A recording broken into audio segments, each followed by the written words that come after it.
Mas lalong tumitindi ang excitement ng mga tagahanga ng Incognito matapos lumabas ang balitang kabilang umano si Jane Oinesa sa mga bagong artistang mapapanood sa inaabangang Incognito Season 2. Marami ang natuwa sa balitang ito dahil kilala si Jane bilang isang mahusay na versatile na actress na kayang gumanap sa mabibigat at emosyonal na mga eksena.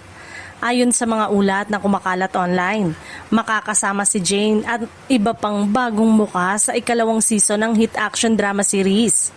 Bagamat hindi pa inilalantad ang detalye ng kanyang karakter, marami ang naniniwalang magiging mahalaga ang kanyang papel sa pagpapatuloy ng kwento.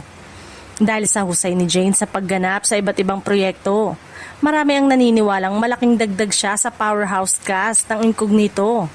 Inaasahan ng mga tagahanga na magpapakita siya ng panibagong side ng kanyang pag-arte, lalo na sa mga eksenang puno ng aksyon, suspense at drama. Samantala, naging usap-usapan din sa social media ang iba pang mga artistang inaasahang mapapanood sa bagong season. Dahil dito, lalo pang tumataas ang excitement ng mga manonood habang hinihintay ang opisyal na pagbabalik ng serye. Patuloy namang tikom ang bibig ng production hinggil sa buong detalye ng kwento at sa magiging papel ng cast.